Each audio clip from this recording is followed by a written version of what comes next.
It's an interesting proposition. I think one of the ideas of doing this was to see whether you could engaging with site and place and context was something that was actually important to your practice. So if you hadn't tested that, you've kind of missed out on it in that respect. And for those of you who did, thank you. And maybe one of the things as we go around is to talk about how that engagement was. Is not.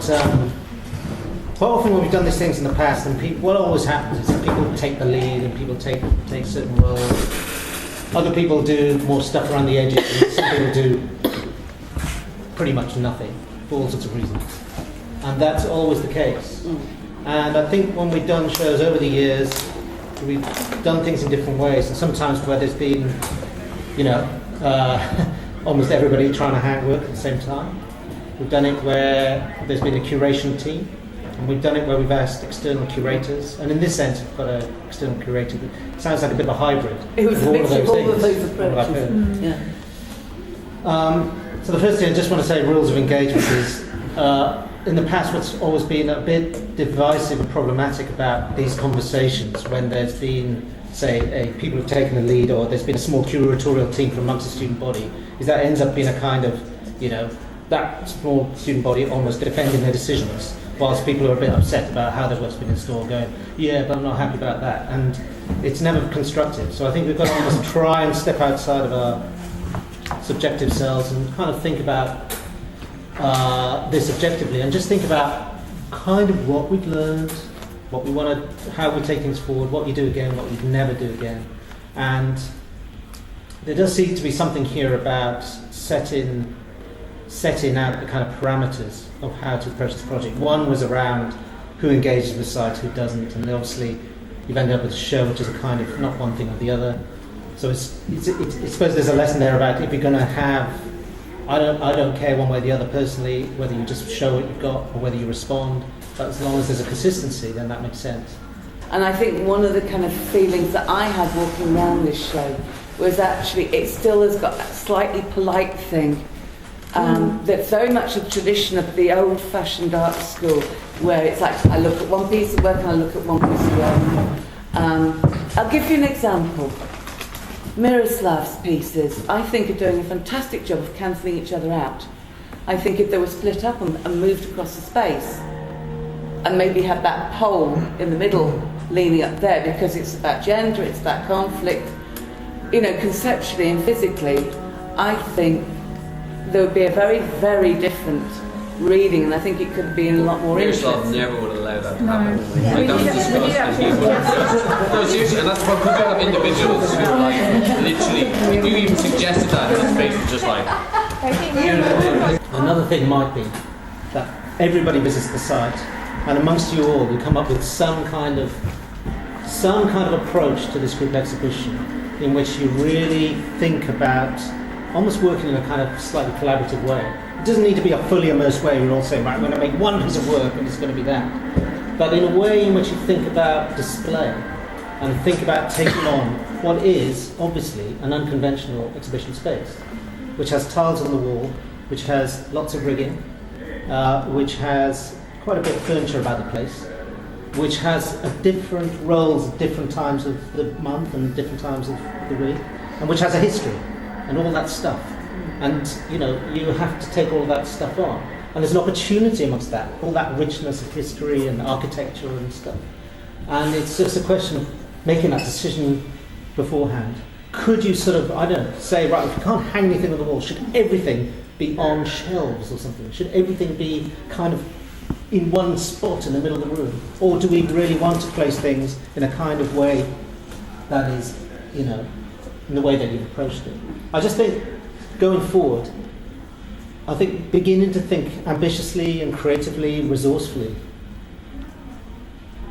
as well as thinking more conventionally, is a good thing. So it's about, this conversation's way is about thinking through options, thinking through what might take place next time this kind of situation arises.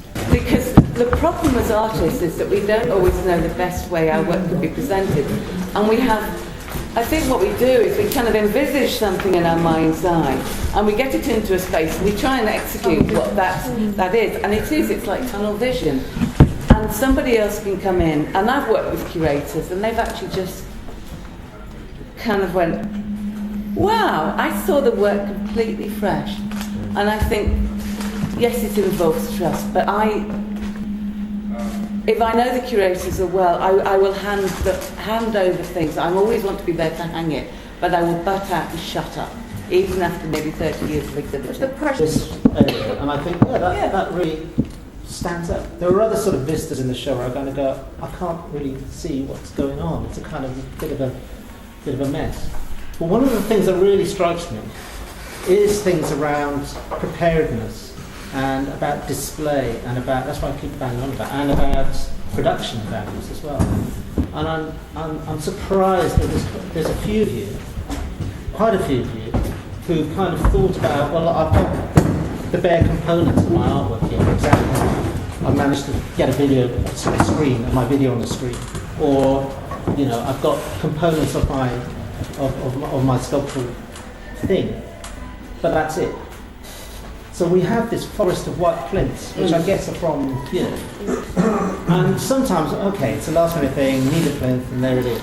But there's other things where I'm just so gobsmacked that plinths are being used, because it seems such a fundamental part of the artwork that there should be consideration given to how the thing is displayed.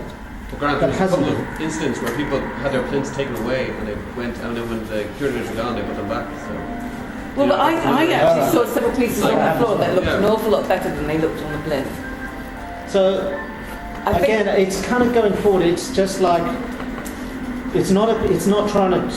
This situation, this session today is not about saying, "You bad people, look what you've done. You fucked up." It's about saying, "Okay, you had the best plinth in the entire show, so hats off to you." Although I guess that might have been.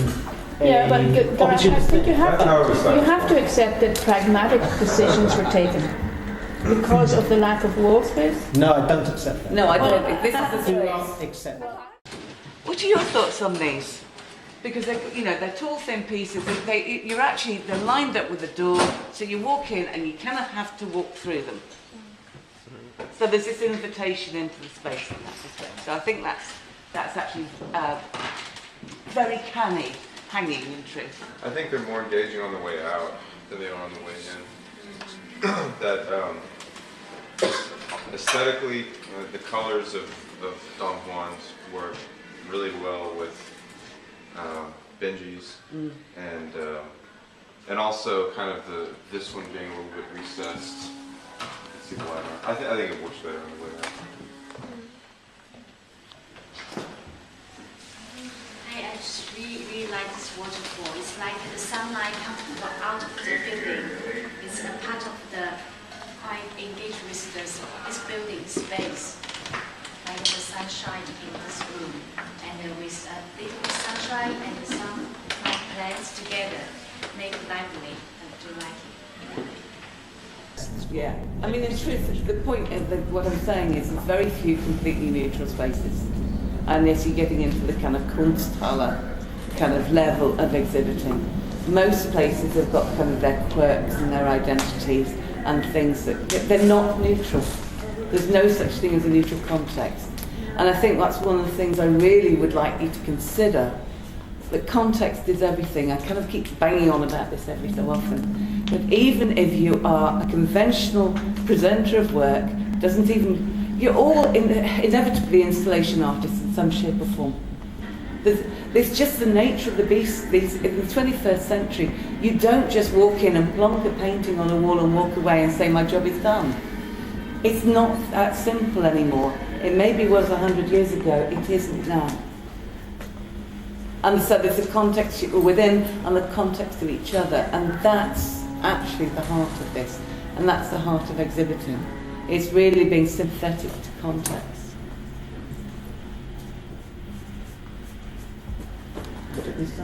Which one's that, right? Context, please.